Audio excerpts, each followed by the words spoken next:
Bonjour à tous, les angiospermes, ou encore appelés plantes à fleurs, sont des organismes vivants particuliers, dans le sens où ce sont des organismes ayant une vie fixée à un substrat. Être fixé pour un organisme, c'est finalement n'exploiter que les deux milieux de vie avec lesquels ils sont directement en contact. D'un côté, le substrat, c'est-à-dire pour une majorité d'angiospermes, une fraction du sol, et de l'autre, l'atmosphère. Regardons tout cela maintenant en détail. Allez go, c'est parti! Les plantes à fleurs sont formées de différents organes. Commençons par ce qui est le moins accessible à nos yeux, j'ai nommé l'appareil racinaire. Ce sont des organes généralement souterrains avec, comme vous le voyez à l'écran, de nombreuses ramifications qui permettent l'ancrage de la plante dans le sol et l'absorption hydrominérale. Au-dessus du sol, à l'interface avec l'atmosphère, se trouve l'appareil caulinaire constitué d'une tige allongée cylindrique portant deux types d'organes. Tout d'abord des feuilles, ce sont des organes aplatis de couleur verte. Il en existe une grande diversité de formes, de tailles, de couleurs, d'organisation dans lesquelles se déroulent les réactions photosynthétiques et qui sont les principales zones d'échange de gaz et d'eau avec l'atmosphère. À côté de ces feuilles, portées par la tige, on peut trouver des bourgeons. Certains peuvent être nus, d'autres protégés par des écailles. Vous pouvez avoir des petits, des gros, bref. Vous voyez qu'il existe aussi une certaine diversité. Et ces bourgeons sont responsables de la croissance en longueur et de la ramification des tiges ainsi que la formation des feuilles. Bien, maintenant je vous propose de plonger au cœur même de notre plante à fleurs et de nous focaliser sur les différents échanges se réalisant avec son environnement. Alors pour rappel, l'environnement ici, ça correspond à deux milieux. De manière très schématique, vous avez le sol et le milieu aérien. C'est ici représenté par l'atmosphère. Et ce qui est en contact avec cette atmosphère, c'est tout l'appareil caulinaire, donc les tiges et les feuilles. Ce sont des organes généralement de couleur verte car ils contiennent un pigment appelé la chlorophylle. Alors ce terme provient du grec chloros qui signifie vert et phulon qui signifie feuille. Et cette chlorophylle, de par sa structure moléculaire, permet de capturer l'énergie lumineuse nécessaire aux réactions chimiques de la photosynthèse. Alors la photosynthèse se déroule au cœur même des cellules et permet à la plante de produire de la matière organique à partir de matière minérale. Cela nécessite des échanges entre la plante et son environnement. Tout d'abord, des échanges de gaz. Vous avez du dioxyde de carbone, le fameux CO2, provenant de l'atmosphère qui est incorporé dans la plante. Et du dioxygène, celui que nous respirons. Et ce dioxygène est produit quant à lui lors de la photosynthèse et se retrouve libéré, si vous voulez, dans l'atmosphère. Tous ces échanges gazeux se déroulent au niveau des feuilles et plus précisément, si l'on zoome et que l'on grossit nos observations à l'aide d'un microscope, eh bien, on peut voir que ces échanges se réalisent au niveau de structures formant des orifices laissant passer ces gaz. Ce sont des stomates. Ils sont constitués par deux cellules de garde ménageant au centre une ouverture directe sur l'intérieur de la plante. Cette ouverture, située au centre, se nomme l'ostiole. C'est la partie la plus sombre au centre sur votre écran. Et c'est à ce niveau-là que vous avez une entrée de CO2 et une sortie de dioxygène. Selon les conditions du milieu, par exemple si vous avez, je sais pas moi, un temps avec une forte chaleur ou encore beaucoup de vent, eh bien la plante le perçoit et réagit en modifiant la taille des cellules de garde, provoquant alors une ouverture ou une fermeture de l'ostiole. Vous voyez ici le changement de la forme des cellules de garde. Cela vous ménage une ouverture plus ou moins importante de l'ostiole. Donc ici, à garder en tête, c'est qu'il existe un contrôle des échanges gazeux entre la plante et l'atmosphère. Et un point à ne pas négliger que je vous donne ici, c'est que ces stomates se localisent essentiellement au niveau des feuilles qui, prises dans leur ensemble, constituent une très vaste surface d'échange avec l'atmosphère. Et ça permet d'optimiser l'exposition et donc la réception de la lumière qui, je vous rappelle, constitue la source d'énergie pour la plante.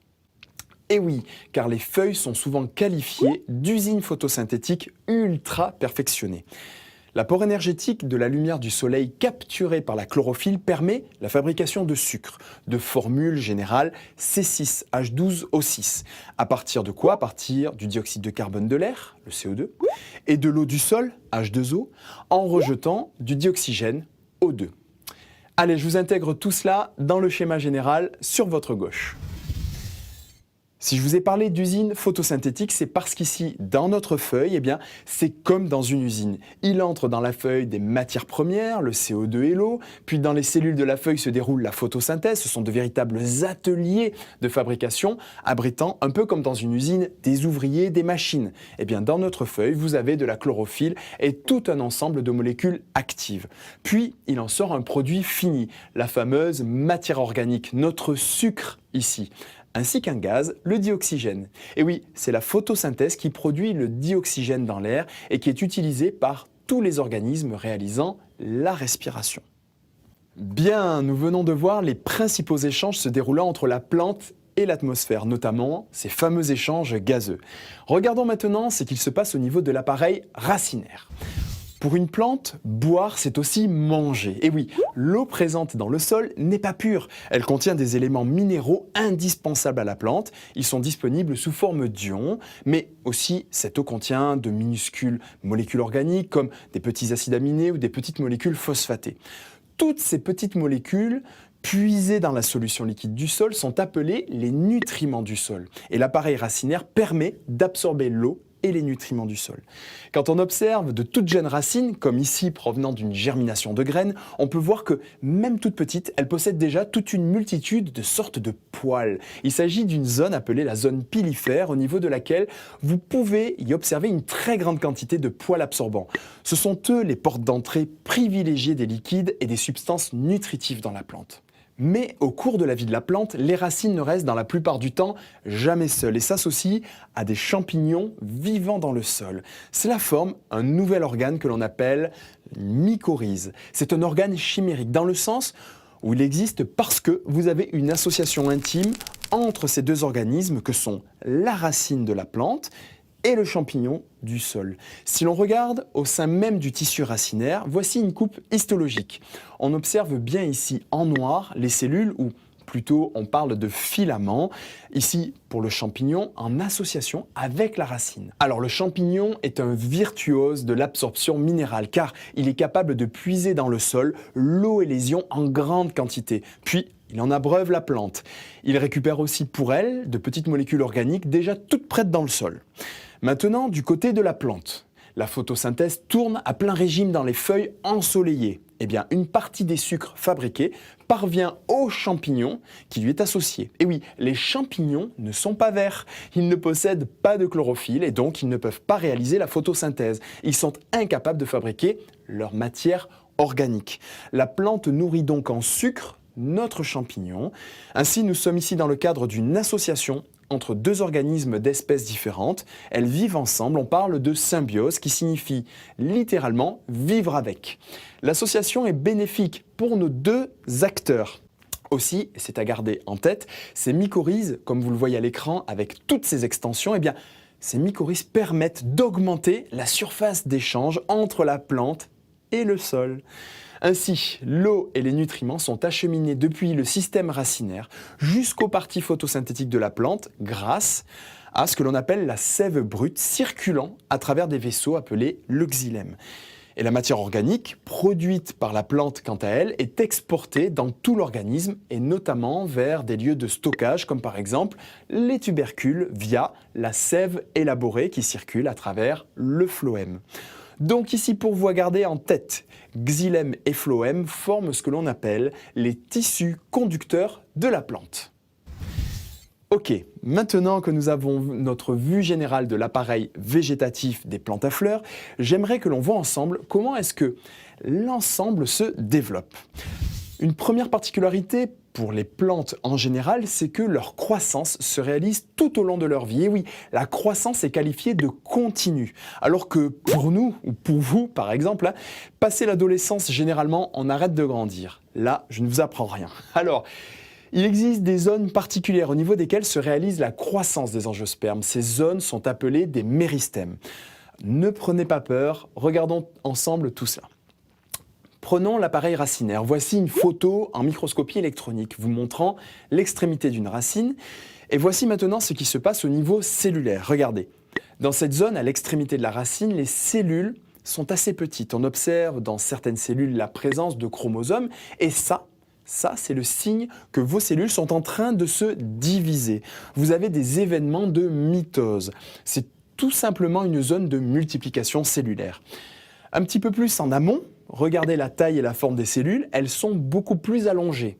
À ce niveau-là, toutes les cellules sont allongées, il s'agit d'une zone appelée la zone d'élongation.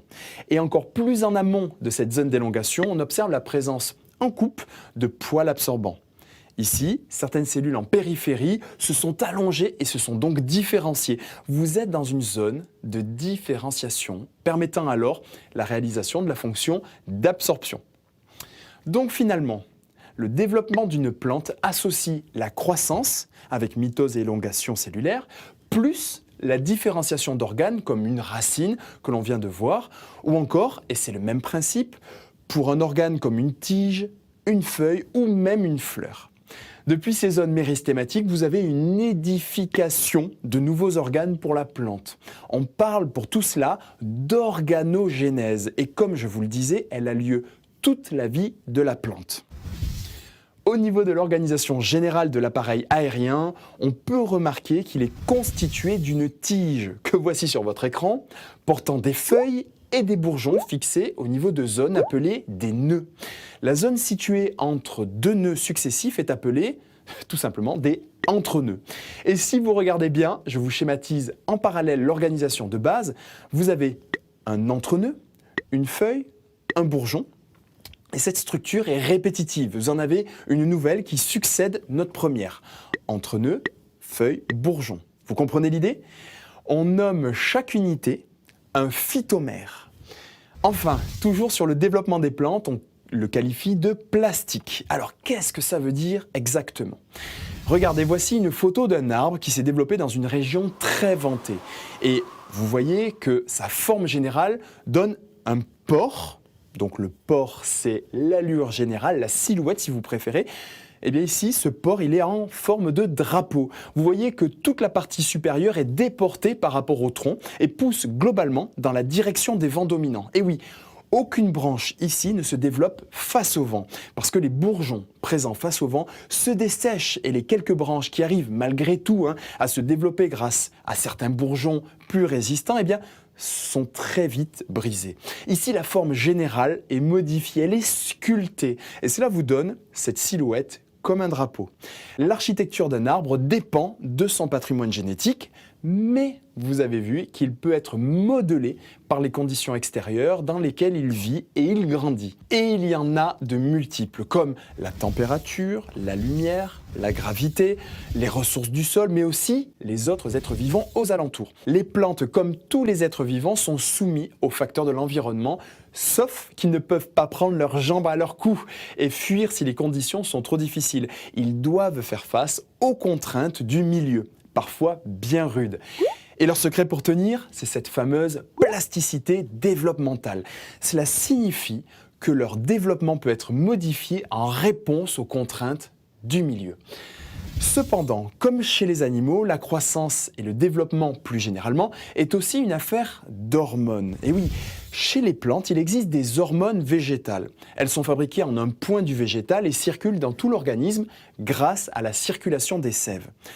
L'auxine, par exemple, en est une. C'est une hormone végétale fabriquée dans les bourgeons et les jeunes feuilles aux extrémités des tiges.